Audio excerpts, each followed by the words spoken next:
Hey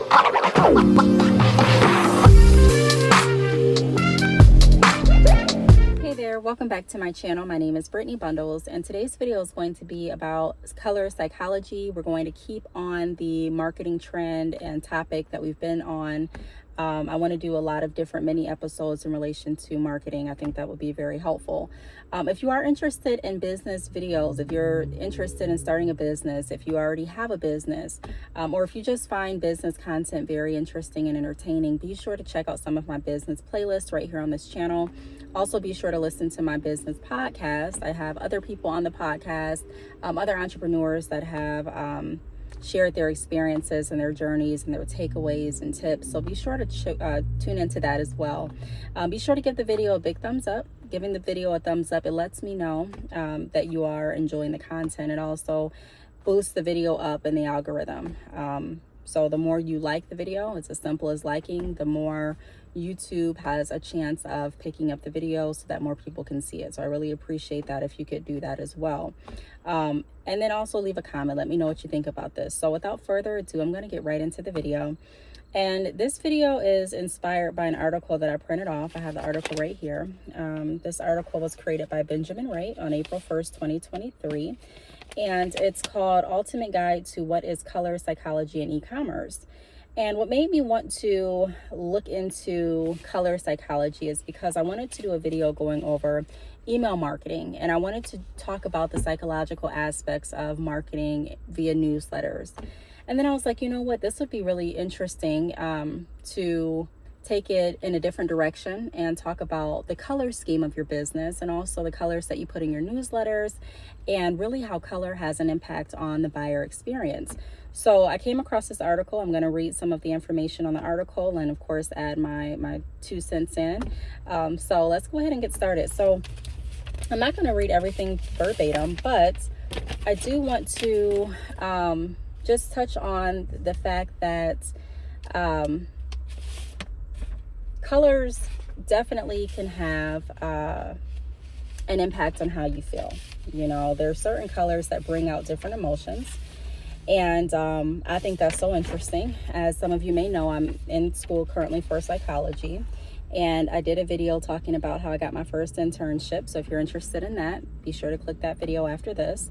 But I'm going to be going over some of the colors that are outlined in this article and some of the feelings that they are that they have been proven to invoke. So orange. Orange is associated with creativity, enthusiasm, and optimism. It can create a feeling of warmth and encourage others to explore. Yellow is associated with positivity, optimism, and happiness. It can create a feeling of joy and encourage others to be more creative. Green is associated with growth, freshness, and nature. It can create a feeling of balance and encourage customers to be more mindful. Blue is associated with trust, professionalism, and security. It can create a feeling of calm and encourage others, or encourage customers, to make rational decisions. And then purple is associated with mystery, luxury, and sophistication. It can create a feeling of luxury and encourage customers to explore. It did not include red on here, which red is another, it actually does have red. Okay, red represents energy, passion, and excitement. It can arise feelings of urgency and encourage customers to take action. So I really wanted to touch base on red because if you go back and just, do this on your spare time, look at some of the newsletters and email marketing literature that you've received and let me know how much of the literature has red in it. If you look, there's going to be, I'm sure, like, if not 90% of everything that you got that's wanting you to sell or wanting to sell you something, wanting you to buy something has something red in it, because red is associated with like impulsiveness. It makes you feel like, or it can make you feel like, okay, I need to buy this now. And so when you're thinking about how you're going to market to your target audience, how you're going to brand your business, you not only want to think about how the colors are going to look on your website and how the colors look on your packaging, but you want to make sure that you're also taking into a scientific element in your marketing strategy.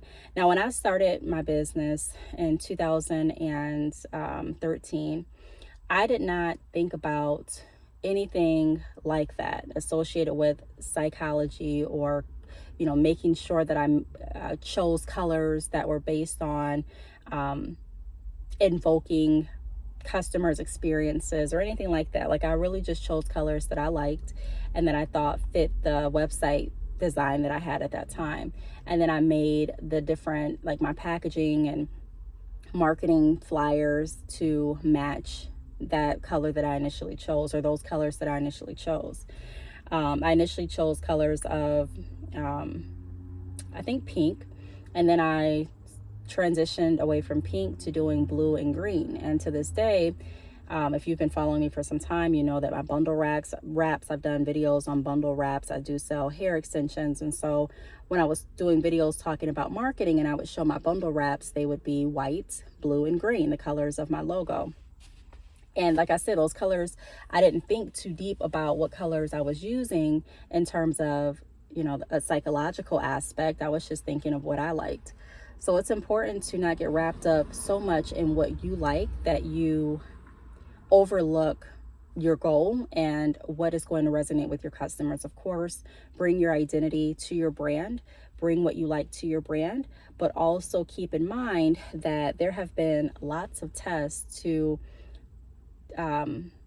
uncover what we are attracted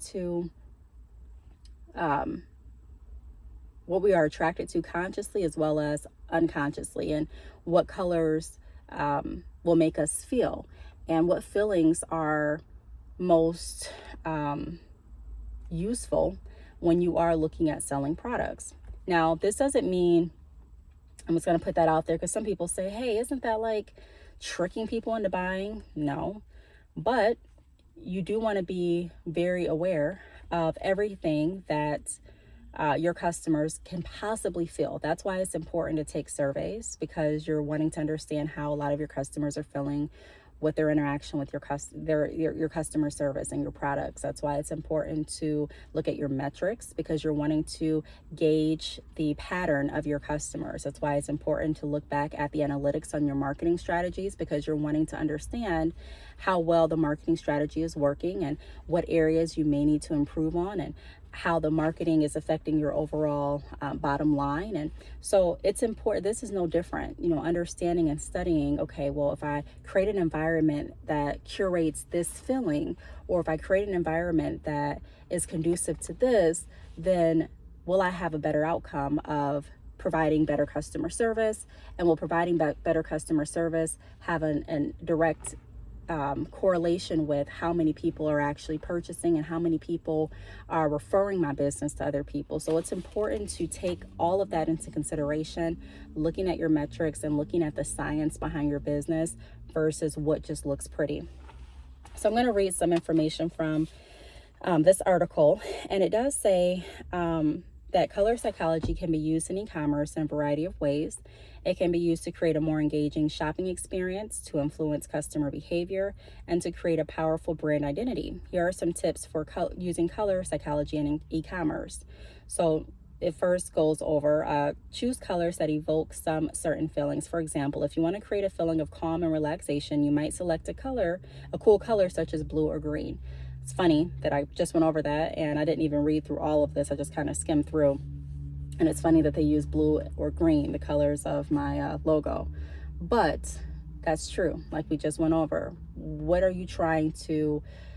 kind of atmosphere are you wanting to create? Even if you're online, people are still having an experience when they go to your website. So what experience do you want most of your customers to have? How do you want them to feel when they go into your website, or when they go into your brick and mortar location if you have a storefront? And asking yourself, are these colors that have been scientifically proven implemented? And if not, can I do that? And then let's see if the trajectory of my business changes. It also says use color to create a connection with customers. With understanding of psychological effects of different colors, e-commerce brands can create a connection with their customers. So this is also a way that you can build a relationship with your customers. If you want to create a setting where it's more calm and customers feel like it's okay to come to you, like the article mentioned, maybe wearing blue inside of your place of business, maybe adding more green colors.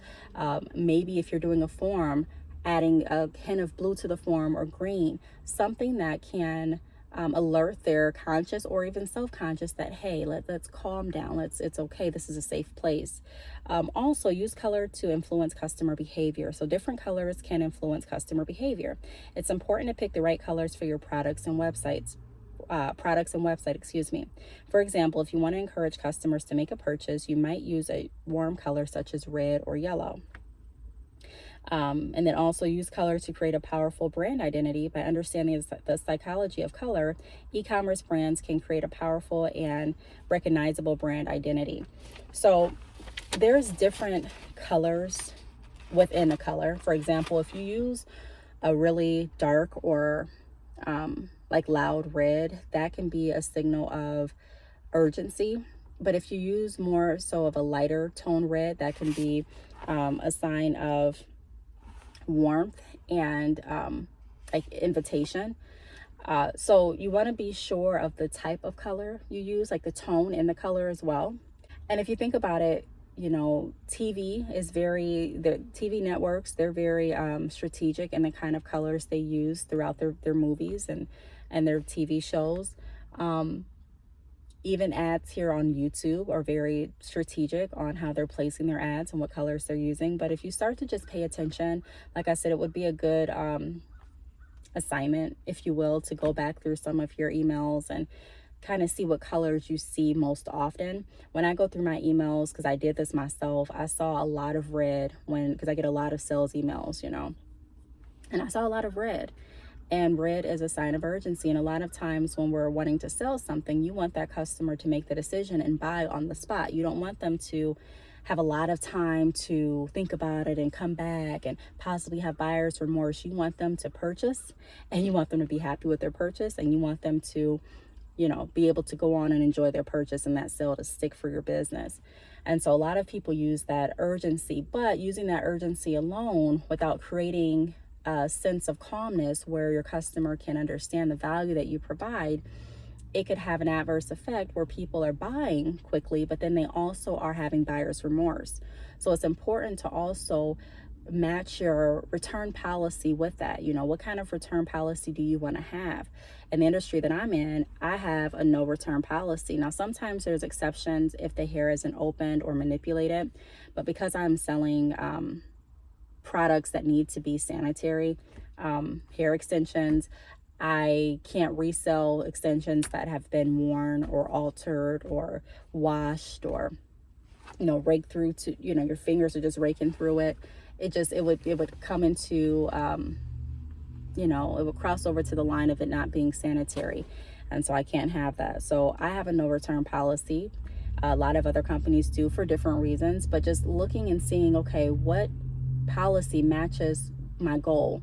It's very important to understand where you want your business to go and have the vision for your business for any of this to make sense.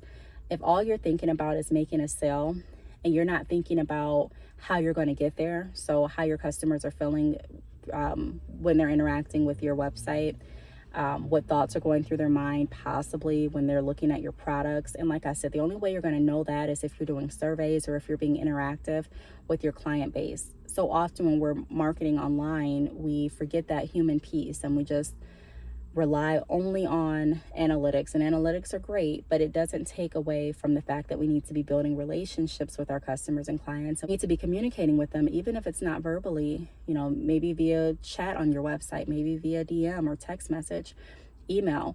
We need to be communicating to see how they feel and to understand how we can help and improve their experience better, because by improving their experience, we're also possibly improving the experience for the next buyer.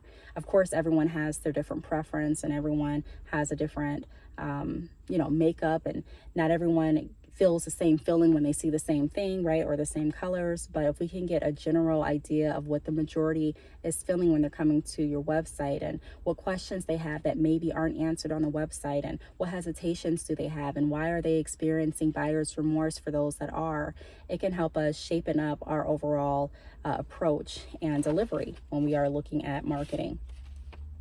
I'm going to read a couple more pages and then I'm going to wrap up here. Just wanted to briefly talk to you all about color psychology. So what else? I forgot I printed on the back too.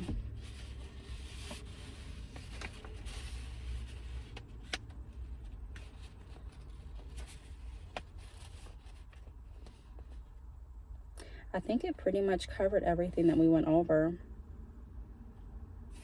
Just seeing if there's something else that I really feel compelled to share.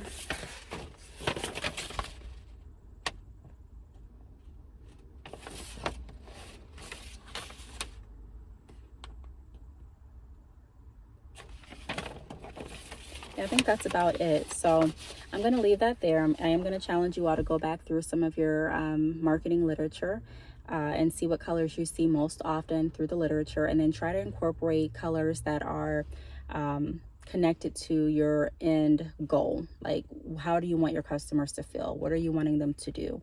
And coordinating the colors appropriately in your newsletter. So not making your newsletter only aesthetically pleasing. You know, it should be aesthetically pleasing because people tend to believe there was a study where people purchase more where they, you know, like the look and the image of the brand and the packaging, but also making sure that the colors are some of the colors that we went over to bring forth some of those, you know, emotions and thinking processes and even behavior, such as, you know, feeling like they need to purchase right now, making sure that you implement some of those into your newsletters and into your posts on social media, and just seeing how they work. You know, how does this work for my business? How is this affecting my customer experience? So let me know down below what you think about this. If you have any questions, feel free to DM me, or again, leave them down below. Be sure to give the video a big thumbs up on your way out, and I will talk to you all in the next video.